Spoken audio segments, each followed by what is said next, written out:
Welcome back to another episode of Jailbreak Overlander. I'm Richie, and this is Jailbreak.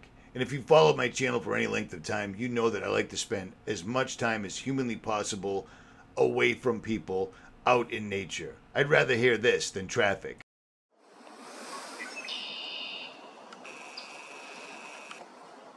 So for the last 6 months, if you were trying to find me, chances are I would be in this particular area. I love this area. It's in the middle of a huge city, a really well-known city for being a rough place to live. And it's a treasure trove of wildlife and trees and not very many people around whatsoever at all. So it's perfect.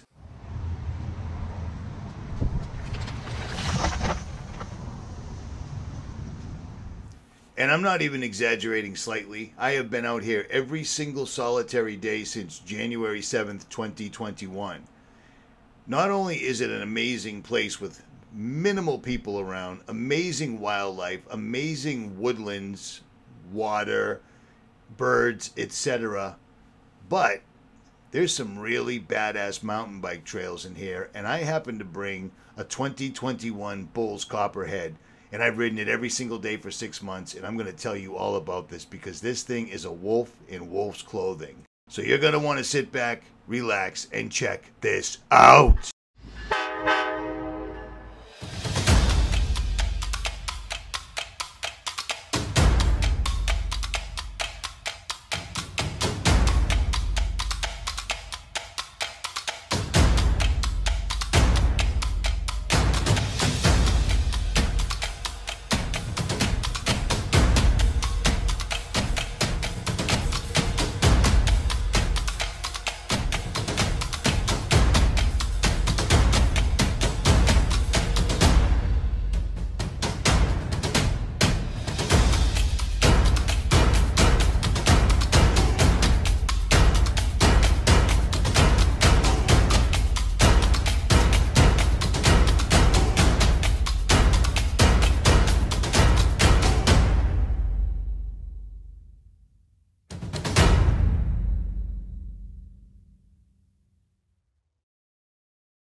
So here we go.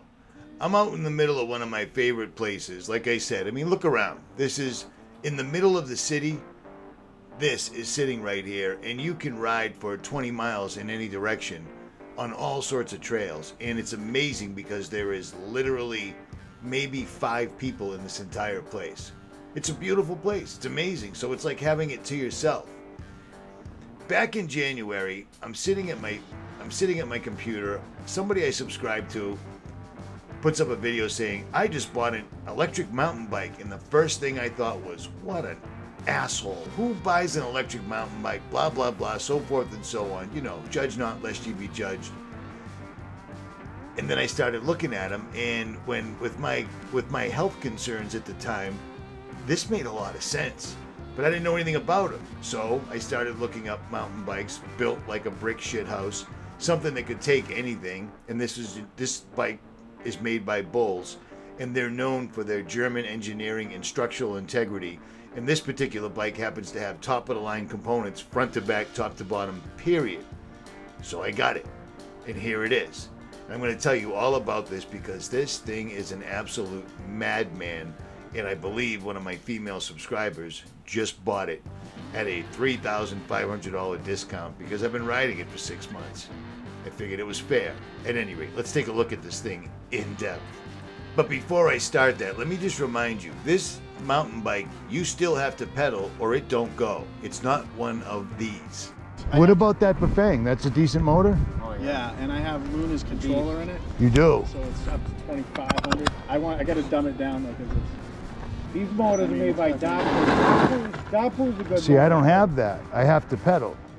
Right. Do you know what I'm saying? That's beautiful. It is beautiful, but the bike still has to be pedaled, and it gives you different levels of assistance, or none at all. It's still a 12-speed mountain bike, but I wanted the type that you had to pedal because I wanted it for cardio, and that's exactly what it's given me. It's amazing. So here's the rundown. I started doing some research and I came across Bulls, and like I said, the German engineering and the incredible structural integrity in their welds and their frames caught my attention. Bulls was created in 1995 in Cologne, Germany. In 2006, they decided to build a bike that would compete in the toughest mountain bike races around the world. The Copperhead was born, and now there was time to find the right people to ride it. It's a serious bike.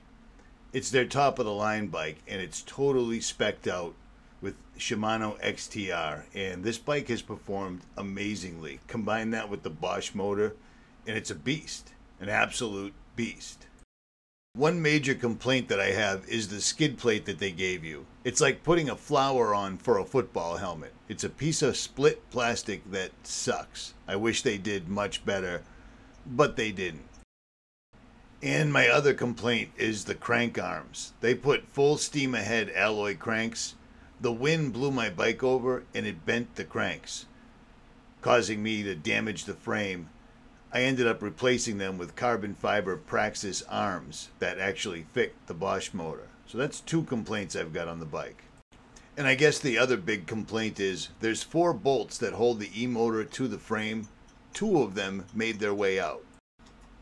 Yeah, those 2 little guys, but I caught it in time. I had to order a new set from a bike shop in Holland, and the 4 bolts that hold the Bosch motor in were $50. So that kind of sucks. Now on to the good stuff.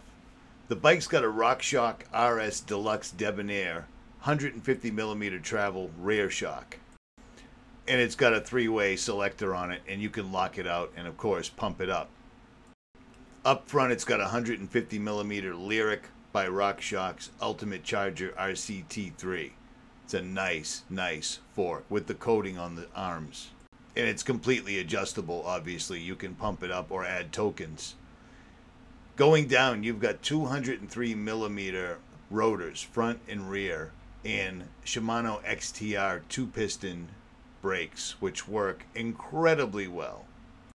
The bike's sitting on 27.5-inch DT Swiss 1900 aluminum rims, and they are pretty badass. These things are tough. 275 pounds in the winter, wearing a 20-pound backpack, smashing over rocks, and they had no problems, no complaint, didn't even lose a tire. And speaking of tires, this thing's sporting Schwalbe Magic Mary up front, 27.5 by 2.8, and a Hans Dampf by Schwalbe, 27.5 by 2.8 in the rear. These aren't tubeless, but it's all tubeless ready. There is no way you can knock one of these tires out. I went over rocks like a rookie, which should have damaged them, and they didn't. These tires are no joke. So I already mentioned the bike has a Bosch Performance Line CX Generation 4 motor that is controlled by the Bosch kiosk full color display, which gives you how far you've gone, what time it is, the speed, how much energy you're using, how much juice is left, etc.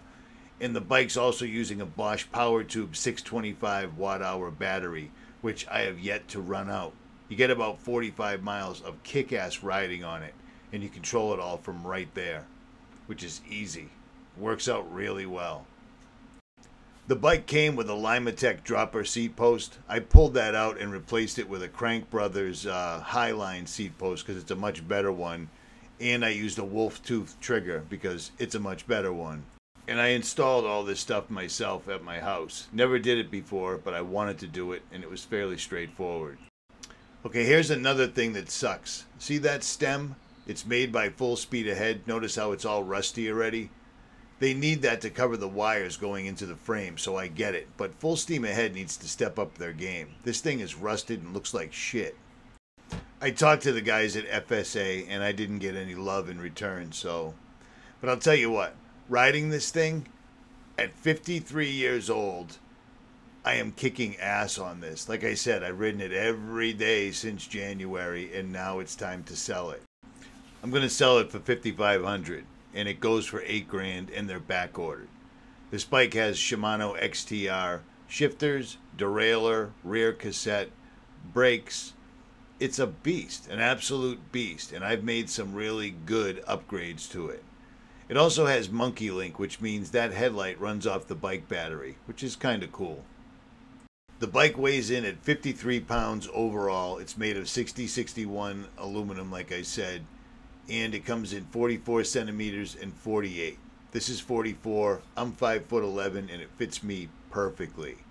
So now, let's watch how angrily I have ridden this over the last 5 months and how many times I've crashed comically and got it on video. You're going to enjoy this.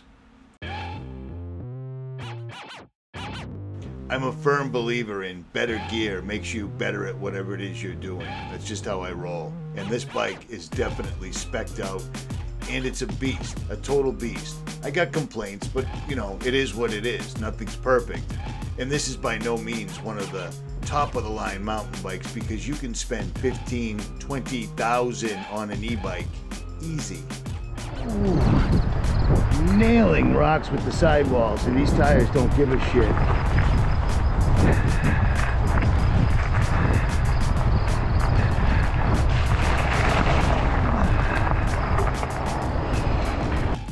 And I'm not nice to this bike. I've ridden this in some harsh conditions in the winter, in the spring, and now into the summer. I'm a big dude. I'm at 230 pounds right now, and I rail on this thing, and it stands up to it. It's got me home every single solitary time.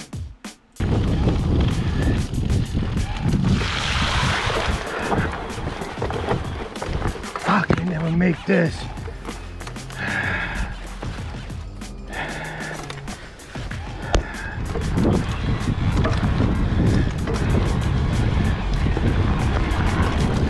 It's gonna be a huge mud puddle right here. Yep. Ooh, man, that's deep.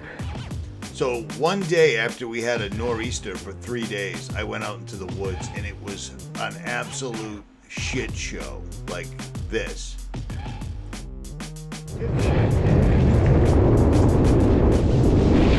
Oh, that's slippery, man. Slippery. And then we come to Iwo. Ooh, XDR brakes are wet. Right through that, yeah? And it ain't over. Lovely.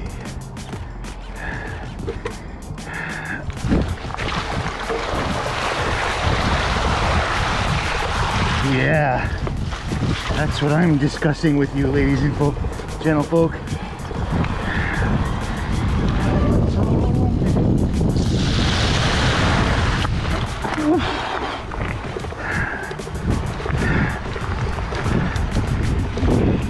He's talking to himself.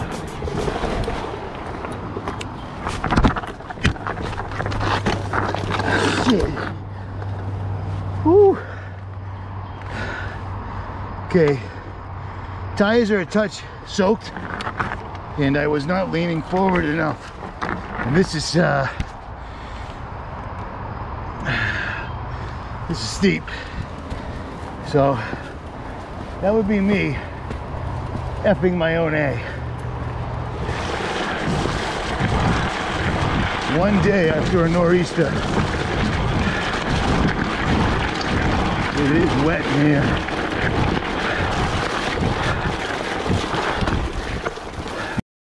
Now, for those of you that follow my channel, you know that I don't just ride this bike hard and put it away wet. I maintain everything. I've already changed the brake pads, and I make sure the motor is clean, dry, and good to go. I do that with everything I own, and you probably already know that. So there is that. This bike is an animal. The trails I take it on are unlike every other big mountain bike channel, because they show you they're on mountain bike trails. These are just roads covered with rocks, roots, holes, and tons of water.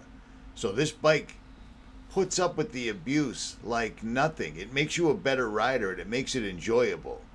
I went from riding to lose weight to riding like an absolute mental patient, and it's awesome. I absolutely love it, and I do it every single solitary day.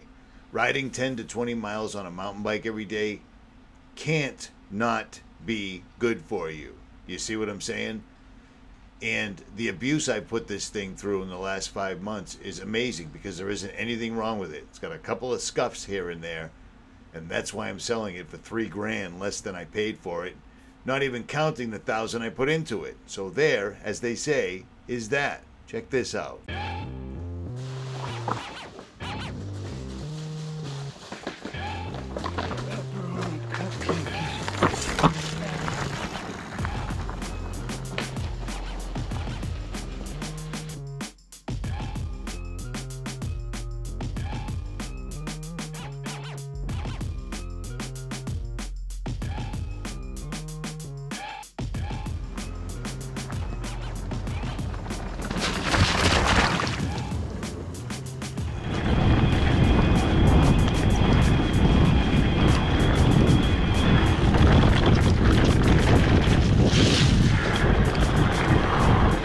Gentlemen,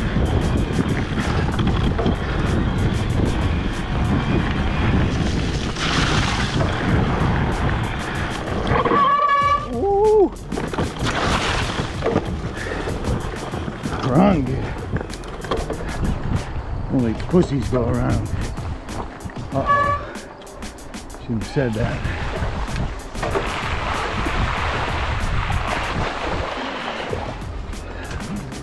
Ooh, almost didn't make it. Oop, didn't make it. Shit. We in it now, Cletus. Drop the seat. Try to get on. Hope we're in some sort of gear. Oop, lost my pedals. Lost the pedals. Holy shit. You're gonna fly high. You're never gonna die. You're gonna make it. They're gonna love you.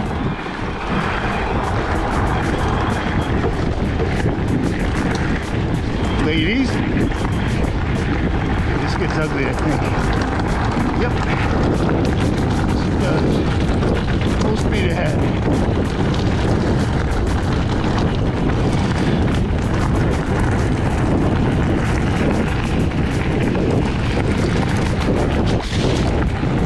And that concludes that portion of our recording day. So, in summary, I would highly recommend this bike. The only reason I'm selling it is I happen to have got my hands on a 2021 Trek Rail, and I can't keep both, period. This bike has been completely badass, and it'll continue to be badass because it's badass. You see what I'm saying? Couple of complaints, but mostly the bike was a very, very good purchase, in my opinion. At any rate, if you like this video, hit that like, share, subscribe, leave a comment below, and I will return the favor. And you can charge this off a lithium power pack charged with solar panels. That is the shit. I am out.